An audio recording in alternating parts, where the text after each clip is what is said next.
Series की शुरुआत में हम फैंग को देखते हैं जो कार में न्यूज सुनता जा रहा था। तब उसे पता चलता है कि अर्थ के एटमॉस्फेयर में एक अनजान चीज को नोटिस किया गया है, वो यूएफओ हो सकता है। तभी फैंग का डॉक्टर उसे कॉल करके बताता है कि आज बारिश होने वाली है, तो तुम सावधान रहना। कॉल पे बात करने की वजह से फैंग का ध्यान भटक जाता है और उसका एक्सीडेंट हो जाता है। तभी हम देखते हैं कि एक लड़की चाओची उसकी तरफ आती है। असल में ये लड़की एक एलियन है जो यूएफओ से उतरी थी। वो फैंग के पास आके उसकी बॉडी को टच करते हुए सोचती है कि वो कितना हैंडसम है और अपनी पावर से उसे ठीक कर देती है। तभी फैंग की कार का ब्लास्ट होने वाला होता है। चाओची फैंग के सामने आ जाती है ताकि ब्लास्ट की वजह से उसे नुकसान न पहुंचे, लेकिन इस ब्लास्ट की वजह से चाओची इफेक्ट होती है, जिस पर उसके मुंह से ब्लू कलर का ब्लड निकलने लगता है और वो पास नदी में गिर जाती है। चाओची के ब्लड की एक बूंद और चाओची के लॉकेट से एक चमकती हुई चीज फैंग के हाथ पे गिर जाती है। नेक्स्ट सीन में हम फैंग को अपने घर में देखते हैं, जहां डॉक्टर उसे बताता है कि तुम्हारा एक्सीडेंट हो गया था, लेकिन अब तुम बिल्कुल ठीक हो। इसके बाद सीन फिर से चाओची की तरफ शिफ्ट होता है, जो पानी से बाहर आती है तो उसके सर पे एक टर्टल था जो चाओची की गोद में आ गिरता है। तब हम पे रिवील होता है कि वो टर्टल चाओची का गाइड है। वो उससे पूछती है कि अब क्या किया जाए। तभी वो उसे डिवाइस यूज करने को बोलता है, लेकिन चाओची उसे बताती है कि वो उसे खो गया है और शायद उसी आदमी के पास है जिसकी मैंने जान बचाई थी। इसके बाद हम देखते हैं कि चाओची एक स्टोर में आके अपनी पावर से सारी ड्रेसेस ट्राई करने लगती है, क्योंकि उसके पास पहनने को कुछ नहीं होता। वो यूएफओ से बिना ड्रेस के उतरी थी और फैंग की कार से उसने बस एक शॉल अपने ऊपर ले ली थी। तभी मॉल में उसे एक ब्राइड की ड्रेस पसंद आती है और वो उसे पहन लेती है। एकदम मॉल के गार्ड्स वहाँ आ जाते हैं, जिन्हें देख चाओची वहाँ से भाग के बाहर सड़क पे आ जाती है। सड़क पे जाते ही वो फैंग के बारे में सोचने लग जाती है। तभी उसकी एक गाड़ी से टक्कर होने लगती है, जो किसी और की नहीं बल्कि फैंग की ही गाड़ी थी। पर चाओची अपनी पावर से वहाँ सब कुछ फ्रीज कर देती है। पर हैरान की बात ये थी कि मैजिक की वजह से हर चीज तो रुक जाती है, लेकिन फैंग बिल्कुल नॉर्मल था। पर वो इस सब को अपनी नजरों का धोखा समझ के आगे बढ़ जाता है। इसके बाद हम चाओची को एक बार में देखते हैं जहाँ वो ड्रिंक कर रही है। तभी वो एक लड़के लाई को नोटिस करती है। उसे देख के चाओची को ऐसा लगता है कि शायद ये वही उस रात वाला लड़का है, क्योंकि लाई भी बहुत हैंडसम है। तभी उस लड़के को फैंग की कॉल आती है और हमें पता चलता है कि वो फैंग का स्टेप ब्रदर है, जिसे फैंग ने आर्टिस्ट शो के लिए पेंटिंग बनाने को बोला था, लेकिन वो एंजॉय करने बाहर आ जाता है। चाओची नशे में वहाँ से जाने लगती है। तभी बार ऑनर बिल लेके आती है, लेकिन चाओची ने इतनी बियर पी रखी थी कि वो बेहोश हो जाती है। वो उसे अपने घर ले आती है, क्योंकि कपड़ों की वजह से उसे चाओची किसी बड़े घर की लग रही थी। सुबह जब चाओची को होश आता है तो बिल पे करने के लिए उसके पास पैसे नहीं होते, लेकिन चाओची कहती है कि वो बिल के पैसे चुकाने के लिए कुछ भी करेगी। फिर हम देखते हैं कि बार ऑनर मिस चाय उसे अपने एक होटल में डिलीवरी का काम दे देती है, लेकिन जैसे ही वो डिलीवरी देने जाती है, डर की वजह से रोड क्रॉस नहीं कर सकती। कुछ टाइम इंतजार के बाद वो मैजिक से टेलीपोर्ट हो जाती है और ये सब गाड़ी में बैठे फैंग देख लेता है। इसके बाद हम चाओची को देखते हैं, जो डिलीवरी करने के लिए लाई के पास आई थी। लाई उसे बताता है कि मेरे भाई ने मुझे कैद में रखा हुआ है और बस तुम ही मुझे निकाल सकती हो। अब हम लाई को चाओची के कपड़े पहन के बाहर जाता देखते हैं। फैंग जैसे ही वहाँ आता है, वो लाई को चाओची के कपड़ों में देख के शॉक हो जाता है। चाओची किसी तरह बच के वहाँ से भाग जाती है, लेकिन फैंग को रेस्टोरेंट का कार्ड और खाना मिल जाता है। अगले दिन लाई चाओची के कपड़े देने आता है और मिस चाय को चाओची के लिए मैसेज देता है, क्योंकि लाई चाओची को डिनर पे ले जाना चाहता है। इसके बाद फैंग भी वहाँ पहुँच जाता है और सारा रेस्टोरेंट बुक करवा लेता है। चाओची वहाँ आती है और फैंग को देख के भागने लगती है, लेकिन तभी मिस चाय उसे बताती है कि फैंग ने पूरा रेस्टोरेंट बुक किया है और डिमांड की है तुम उसके लिए खुद खाना बनाओ। और ना चाहते हुए भी चाओची को उसकी बात माननी पड़ती है, लेकिन उसे कुछ समझ नहीं आता कि खाना कैसे बने। इसी वजह से किचन में आग लग जाती है। फैंग अपनी शर्ट उतार के उस आग को बुझाता है। चाओची उसकी बॉडी की तरफ अट्रैक्ट होती है और उसे टच करती है। टच करते ही उसे याद आ जाता है कि फैंग ही वो इंसान है जिसे उसने बचाया था। फिर वो फैंग को लाई की हरकत बता के अपनी सिचुएशन क्लियर कर लेती है। चाओची सोचती है कि अगर उसे डिवाइस यानी वही क्रिस्टल जो उसके लॉकेट से निकला था फैंग से वापस चाहिए, तो उसे इसके घर में जाना होगा। वो नाटक करके किसी तरह फैंग के घर पहुंच जाती है, लेकिन वहाँ उसे कुछ नहीं मिलता। इसके बाद नेक्स्ट सीन में हम फैंग की स्टेप मदर को उसके भाई से बातें करता देखते हैं, जो उसे बोल रही होती है कि वो चाहती है कि लाई को कंपनी का प्रेसिडेंट बनाया जाए, इसीलिए वो फैंग के खिलाफ एक जो नामी गर्ल के जरिए साजिश प्लान करते हैं। वहाँ मिस चाय चाओची को फैंग के ऑफिस जाके केटरिंग का कॉन्ट्रैक्ट साइन करवाने को कहती है। ऑफिस पहुँच के वो फैंग के कैबिनेट में जाके तलाशी लेना स्टार्ट कर देती है, लेकिन कुछ नहीं मिलता। उल्टा जब फैंग रूम में आता है तो अपनी चीजों को उल्टा सीधा देख के उसे चाओची पे ही शक होता है, जो उसके आने की आहट सुन के छुप गई थी। फैंग चाओची को बाहर आने को कहता है। अब लाई फिर से मिस चाय के रेस्टोरेंट आता है और बहुत ज्यादा ड्रिंक करता है। चाओची उसे रोकती है, तभी वो उसके हाथों को टच करता है। एलियंस की स्किन सेंसिटिव होती है, जिस वजह से उसे हाथों पे जलन होने लगती है। यही वजह है कि चाओची हमेशा ग्लव्स पहन के रखती थी, लेकिन इस वक्त उसने ग्लव्स नहीं पहने हुए थे। फैंग लाई को ढूंढता हुआ रेस्टोरेंट आता है। लाई को बेहोश देख वो अपने सेक्रेटरी जिन को लाई को घर ले जाने के लिए बोलता है। तभी उसे स्टोर रूम में चाओची नजर आती है, जिसकी तबीयत लाई के टच करने की वजह से खराब थी। फैंग जैसे ही उसके पास आता है, वो ठंड लगने की वजह से उसे हक करती है और वो दोनों वहीं सो जाते हैं। सुबह जब चाओची जागती है तो फैंग उससे पूछता है कि रात तुम्हें इतनी सर्दी क्यों लग रही थी, कहीं तुम एलियन तो नहीं। लेकिन चाओची बात कवर करने के लिए उसे कहती है कल वो फ्रिज के पास गई थी, इसीलिए सर्दी लग गई। फैंग को उसकी बातों पे यकीन तो नहीं आता, पर वो वहाँ से चला जाता है। जिसके बाद वो जो से मिलता है, जिसे उसकी स्टेप मॉम ने उसके पीछे लगाया है। उसे लगता है कि ये उसके जो के साथ पहली मुलाकात है, पर हम पे रिवील होता है कि जो फैंग की एक्स गर्लफ्रेंड रह चुकी है। पर फैंग को चीजें भूलने की बीमारी है, जिसकी वजह से वो जो को भी भूल गया था। चाओची फैंग के ऑफिस उसके लिए खाना डिलीवर करने आती है, लेकिन रास्ते में सारा खाना गटर में गिर जाता है। फैंग चाओची की लोकेशन चेक करता है तो उसे पता चलता है चाओची पिछले 30 मिनट से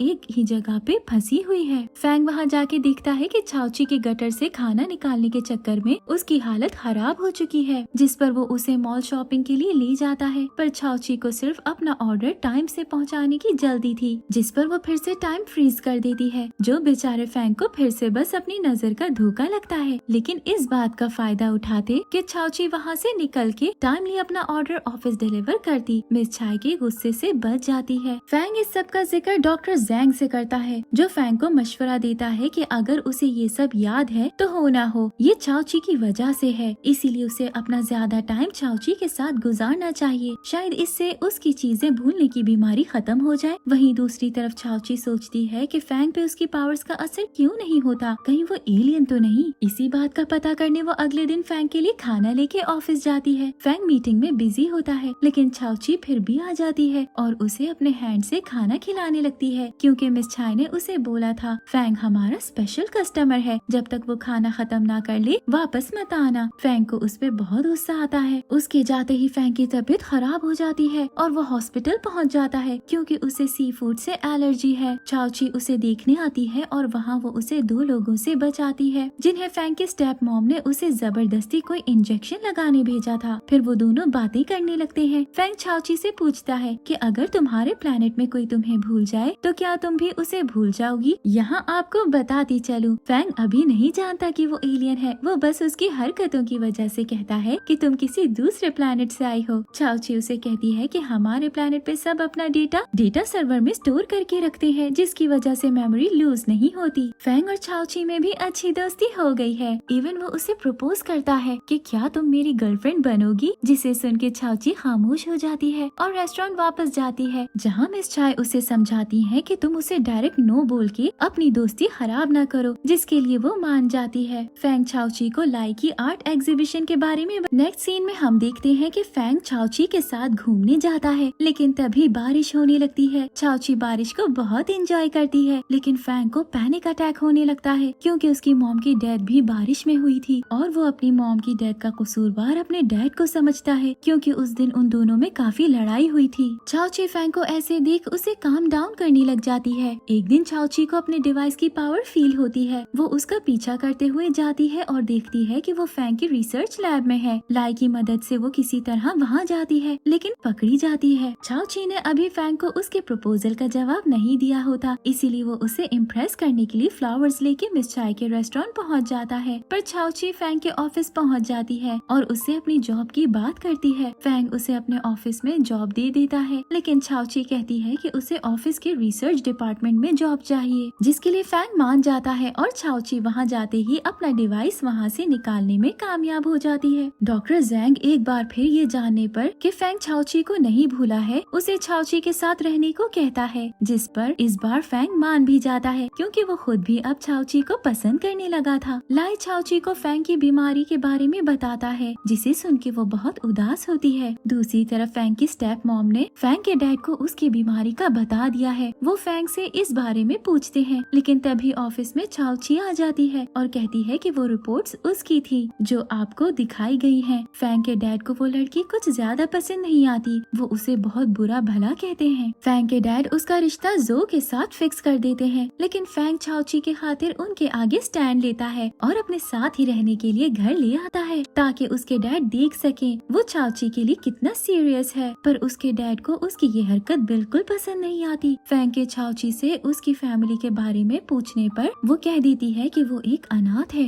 एग्जीबिशन वाली जगह पे आग लग जाती है। लाई को किसी की कॉल आती है, वो उसे आग के बारे में बताता है और साथ ये भी कहता है कि छाओची ने उस आग को टाइम पे बुझा दिया, वरना नुकसान ज्यादा हो सकता था। लाई की मॉम उसके डैड को अब लाई को भी ऑफिस में जगह देने को कहती है, जिससे लाई ज्यादा खुश नजर नहीं आता। लाई की मॉम उसे जबरदस्ती रूम में लाके बताती है कि एग्जीबिशन वाली जगह पे आग उसी ने लगवाई थी ताकि लाई ऑफिस ज्वाइन कर सके। लाई को ये जान के बहुत गुस्सा आता है कि मॉम की वजह से छाओची की जान खतरे में पड़ी, क्योंकि वो दोनों भाई तो एक दूसरे को बहुत प्यार करते हैं। पर इनकी ये मॉम इन्हें अलग करने का कोई मौका नहीं छोड़ती। अगली सुबह छाओची देखती है कि उसका डिवाइस फिर से गायब है। वो एग्जीबिशन वाली जगह पे जाके तलाश करती है, मगर उसे नहीं मिलता। तभी बाहर उसे लैब इंचार्ज आई लुन देख लेता है, जिसे डिवाइस खो जाने की वजह से पहले ही छाओची पर शक था। वो अंदर जाता है तो उसे पता चलता है कि छाओची अपनी खोई हुई चीज तलाश करने यहाँ आई थी। वो भी रूम की तलाशी लेने लगता है, जहाँ उसे एक सैफायर स्टोन मिलता है जो छाओची के कल वाले ब्लड से बना था। आई लुन वो सैफायर स्टोन जो को दिखाता है और उसे उस एग्जीबिशन वाली जगह की सीसीटीवी फुटेज लाने को कहता है, क्योंकि वो एग्जीबिशन उसी ने ऑर्गेनाइज करवाई थी। छाओची अपने टर्टल से बातें कर रही है कि अब वो डिवाइस कहाँ तलाश करे। टर्टल उसे कहता है कि तुम फैंग को सब कुछ बता दो, वो तुम्हारी हेल्प जरूर करेगा। उसी रात दोनों जब बातें कर रहे होते हैं तो छाओची उसे इनडायरेक्टली बताने की कोशिश करती है, मगर फैंग को वो सब उसकी इमेजिनेशन की बातें लगती हैं। लाई ऑफिस ज्वाइन कर लेता है, जहाँ उसे एक न्यू प्रोजेक्ट पे काम करके अपनी काबिलियत दिखाने का मौका दिया जाता है। दूसरी तरफ टर्टल छाओची से कहता है कि अगर तुम सुसाइड कर लोगी तो हो सकता है तुम्हारे सिग्नल्स हमारे प्लेनेट तक पहुँच जाए, जिससे वो तुम्हारी डेड बॉडी लेने आ जाए। वो मुख्तलिफ तरह से सुसाइड करने की कोशिश करती है, लेकिन कामयाब नहीं होती। फैंग को उसकी उल्टी सीधी हरकतों का पता चलता है, जिस वजह से वो उस पर बहुत गुस्सा करता है और उसे अब कंपनी में टफ टास्क देता है, जिससे छाओची को बहुत गुस्सा आता है। वो रिजाइन करना चाहती है, लेकिन फैंग रेजिग्नेशन एक्सेप्ट नहीं करता। फैंग जैंग नामी क्लाइंट से मिलने जा रहा होता है तो छाओची को अपने साथ चलने को कहता है ताकि उसकी बीमारी का किसी को पता न चले। वापसी में छाओची फिर से उसकी तरफ अट्रैक्ट होती है, उसकी बॉडी को टच करने की कोशिश करती है, लेकिन वो उसे खुद से दूर कर देता है क्योंकि वो ड्राइविंग कर रहा था। फिर वो दोनों एक परफ्यूम मास्टर के घर पहुंचते हैं, जहां लाई पहले ही मौजूद था। लाई छाओची को लेके वहां से बाहर चला जाता है, जिससे देख फैंग को बहुत गुस्सा आता है। लाई जानता है कि छाओची फैंग को पसंद करती है। लाई उसे कहता है कि अगर तुम्हें फैंग को अपनी तरफ मजीद अट्रैक्ट करना है तो हमें कुछ ऐसा करना होगा जिससे वो जेलस फील करे। लाई छाओची को फोरहेड किस करता है, जिसे दूर खड़ा फैंग देख के जेलस हुए वहाँ से चला जाता है। छाओची उसके पीछे जाती है, लेकिन उसकी खुद की तबीयत खराब होने लगती है और वो वहाँ से गायब होके उस पेड़ के नीचे आके बैठ जाती है, जहाँ वो फैंग से पहली बार मिली थी। पूरा दिन फैंग और लाई दोनों उसे ढूंढते रहते हैं, लेकिन छाओची नहीं मिलती। रात को छाओची फैंग को पेड़ के पास बैठी मिलती है और उसकी तबीयत भी बहुत खराब थी। फैंग उससे इसकी वजह पूछता है। छाओची उसे बताती है कि ह्यूमन हमें डायरेक्ट टच नहीं कर सकते, इससे हमारी स्किन पे इन्फेक्शन हो जाता है। फैंग उसे बोलता है कि मैं तो तुम्हें डायरेक्ट ही टच करता हूँ। छाओची बोलती है कि वो खुद नहीं जानती कि फैंग के टच करने पे उसे कोई इन्फेक्शन क्यों नहीं होता। फैंग समझता है कि शायद उसकी तबीयत खराब है, इसीलिए वो ऐसी अजीब अजीब बातें कर रही है। फिर हमें कुछ टाइम पहले का सीन दिखाया जाता है, जब लाई फैंग और छाओची के साथ फैंग के घर मौजूद था। तभी उसे जो की कॉल आती है, जो लाई से फैंग के फिंगरप्रिंट्स लेना चाहती है। वो उसे अपनी बातों में ऐसा उलझाती है कि लाई मान जाता है और एक ग्लास पे फिंगरप्रिंट्स लेके उसे भिजवा देता है, जिसका जो आई लुन के साथ मिलके गलत इस्तेमाल करती है। वो फैंग की मेमोरी से छाओची का सारा डेटा डिलीट कर देती है। इस वक्त हमें पता पता चलता है कि फैंग की मेमोरी बैंक के बारे में जो और आयलुन भी जानते हैं, जो फैंग के डॉक्टर ने उसके लिए बना के रखा था। वहाँ फैंग और चाओची दोनों एक दूसरे से अपनी लव फीलिंग्स का इजहार करते हैं। तभी बारिश होने लगती है, लेकिन अब फैंग को ज्यादा डर नहीं लगता क्योंकि चाओची उसके साथ है। दोनों सो जाते हैं। जैसे ही सुबह होती है, फैंग चाओची को अपने से दूर धक्का देता है क्योंकि रात उसकी मेमोरी डिलीट हो गई थी, इसीलिए अब उसे चाओची के साथ गुजारा कोई भी पल याद नहीं था। चाओची समझ नहीं पाती कि आखिर हुआ क्या है। रूम से निकल के चाओची सीधा लाई के पास आती है और उसे फैंग के इस बर्ताव के बारे में बताती है, पर वो उसे सीरियस नहीं लेता। फैंग जिनके कहने पर चाओची को भी अपने साथ घर ले जाने को तैयार हो जाता है, जहाँ रास्ते में फिर चाओची फैंग को हग करने की कोशिश करती है, पर फैंग उसे फिर खुद से दूर कर देता है और गुस्से में उसे घर छोड़ने के बजाय रोड पे ही उतार के चला जाता है। लाई को इस बात का अभी तक इल्म नहीं होता कि उसने अनजाने में कितनी बड़ी गलती की है। चाओची, ज़ैंग और जिन फैंग को याद दिलाने की कोशिश करते हैं, लेकिन उसे कुछ भी याद नहीं आता। फैंग की स्टेप मॉम फैंग की बदनामी के लिए फैंग और चाओची के ब्रेकअप की बात मीडिया को बता देती है, जहाँ फैंग मीडिया को क्लैरिफिकेशन देने के लिए एक कॉन्फ्रेंस रखता है। फैंग की मेमोरीज जाने पर जो इस सोने की चिड़िया को फंसाने के लिए एक बार फिर उसके पीछे पड़ जाती है। वहाँ चाओची भी कॉन्फ्रेंस में जाती है, जिसे मीडिया के लोग तंग करने लगते हैं। ये देख फैंग फौरन कॉन्फ्रेंस खत्म कर देता है, ऐसे जैसे उसे अभी भी चाओची की फिक्र हो। वो उसके दिमाग से तो निकल गई है, पर दिल में अभी भी वही बसती है। इसी टर्निंग पॉइंट पे इस सीजन की 14th एपिसोड एंड हो जाती है। अब आगे क्या हुआ ये जानने के लिए आप हमारी नेक्स्ट वीडियो जरूर देखिएगा। Thank you for watching.